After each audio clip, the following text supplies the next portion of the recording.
आज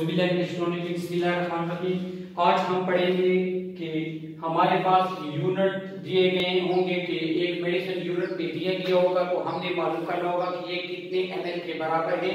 और अगर हमारे पास ml में कोई चीज दी हो तो हम ये मालूम करें कि ये कितने यूनिट के बराबर है। यहाँ पे हम एक क्वेश्चन लेते हैं कि हमारे पास वो अनहैंड हेपरिन है, अनहैंड हेपरिन वो हमारे पास है 45,000 यूनिट्स पर 1 लीटर। सही, ये हमारे पास अनहैंड है। और इन्फ्यूजन रेट जो है किस रेट के साथ जो ये इन्फ्यूज हो रहा है, रेट ऑफ इन्फ्यूजन जो है वो है 30 ml पर हार। ये हमारे पास गिवन है। और रिक्वायर क्या है कि हमने ये मालूम करना है कि कितने यूनिट पर हार हमारे पास इन्फ्यूज होगा। कि ml में तो ये 30 ml पर हार है, यूनिट में ये कितने। तो अगर हम वहां पे देखें तो 45,000 यूनिट जो है वो 1000 ml में हमारे पास है। और 30 ml कितने यूनिट के बराबर होगा, ये यूनिट से 30 ml जो है ये x यूनिट के बराबर होगा। इसकी अगर क्रॉस मल्टीप्लिकेशन करें तो इसका आंसर हमारे पास आता है 1350 यूनिट्स पर हार। ये हमारे पास आंसर आ गया कि गिवन जो था वो ml, अगर 30 ml पर हार जाते तो इसका मतलब ये है कि 1350 यूनिट पर हार जाएंगे और ये अनहैंड ये होगा। नेक्स्ट पेज आते हैं। ये बहुत इजी है, सीखने में बहुत आसान है। आप अगर इसको देखें तो ये हम चौथा क्वेश्चन करते हैं कि अनहैंड हमारे पास ये है जो गिवन है। अनहैंड हमारे पास है 35,000 यूनिट्स पर 1000 ml। सही है। और आर्डर जो हमारे पास है, आर्डर हमारे पास है 1200 यूनिट्स पर हार। अब ये क्वेश्चन जो है ये उसका क्वेश्चन का अपोजिट है। इनमें इनका रिक्वायर क्या है कि हमारे पास जो ml पर हार होंगे वो कितने होंगे। यूनिट में तो ये 1200 यूनिट पर हार है, लेकिन ml पर हार में ये कितने होंगे।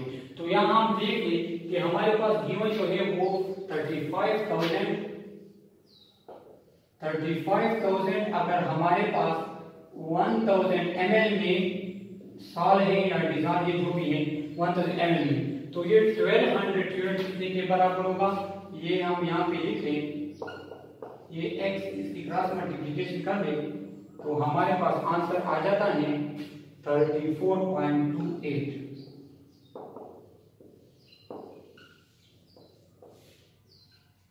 ये हमारे पास आ गया आंसर कि अगर आर्डर 1200 यूनिट पर हार है तो 1200 यूनिट हम किस तरह देंगे, किस तरह मेजर करेंगे कि ये 1200 यूनिट है, ये 3000 यूनिट है, ये इतने नहीं।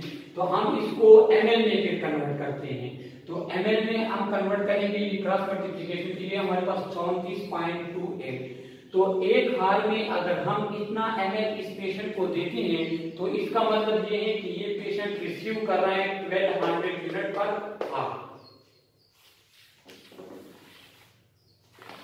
ये हमारे पास 4 नंबर वाला क्वेश्चन है। और इस पे एक और कर लेते हैं, ये इंपॉर्टेंट है, ये हम इसमें कर लेते हैं। 6 नंबर वाला क्वेश्चन है। ये नोट्स मैंने खुद बनाए हुए हैं नोट्स, जो कि KMU और इससे जितने भी इंस्टीट्यूट एफिलिएटेड हैं वो सब के सब इसको यूज कर सकते हैं और इसीलिए से एग्जाम आता है।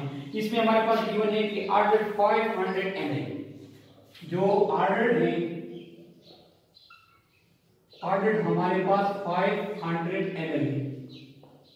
और इन्फ्यूजन रेट जो है, इन्फ्यूजन किस रेट से आपने इसको इन्फ्यूज करना है इन्फ्यूजन रेट वो हमारे पास है 5 ml पर हार।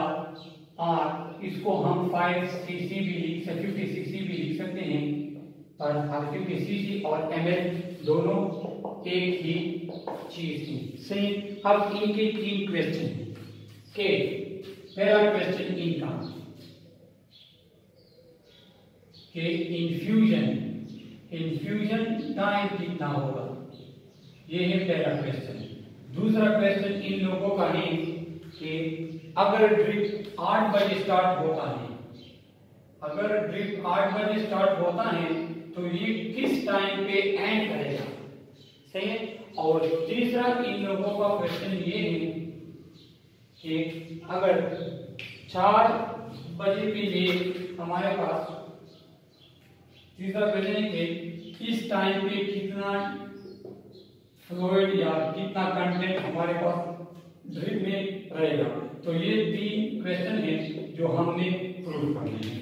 तो आंसर पे अगर इसकी सॉल्यूशन हम यहाँ पे स्टार्ट कर लेते हैं, सॉल्यूशन इंतहाई के लिए यहाँ पे देखो कि 50 ml एक हार में जाता है, तो 500 ml कितने हार में जाएंगे। तो 50 ml अगर एक हार में हम इंफ्यूज करते हैं तो 500 ml जो होगा उसके लिए टाइम कितना होगा, x क्रॉस मल्टीप्लिकेशन x की हमारे पास आती है 10.5।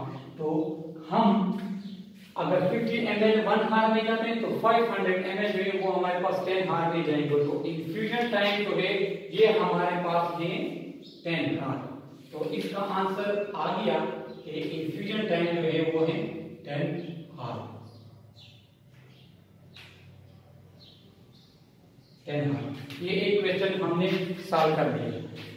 इसका दूसरा क्वेश्चन है कि अगर 8 बजे, अगर हमारे पास 8 बजे स्टार्ट होता है ये ड्रिप, तो स्टॉप कब करेगा।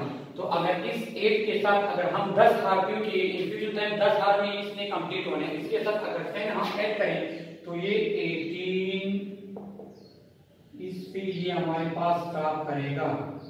स्टॉप और एंड इस पे करेगा। तो ये हमारे पास सेकंड का आंसर है। यहाँ पे हम लिखते हैं अगर इस पे 8 पे स्टार्ट होता है, स्टार्ट होता है तो ये हमारे पास 18 पे स्टॉप करेगा। 18 पे हमारे पास ये ट्रिक खत्म हो जाएगा। तीसरा इन लोगों का क्वेश्चन ये है कि 8 पे ये स्टार्ट हो गए, जा रहा है कंटिन्यू है 8 9 कंटिन्यू।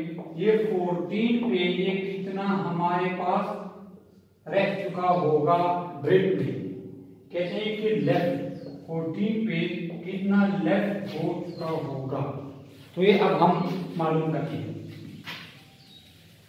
कि अगर 8 बजे ये स्टार्ट होता है, 8 बजे, तो 8 से लेकर 14 तक हमारे पास कितना, हमारे पास 6 हार बनते हैं। 6 हार हमारे पास 14 तक बनते हैं। ये 8 पे स्टार्ट होता है, 6 हार ये हमारे पास बनते हैं।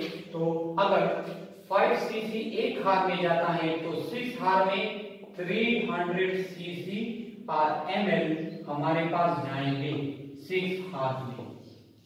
ओके। लेकिन इनका क्वेश्चन ये है कि 14 पे कितना बचा हुआ है।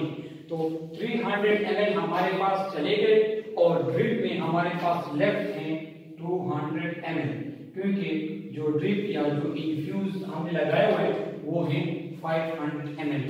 तो इसका ये हमारे पास तीसरा आंसर हो गया, जो कि ये क्वेश्चन है कि 14 पे हमारे पास कितना बचेगा, 14 पे हमारे पास बचेगा 200 ml।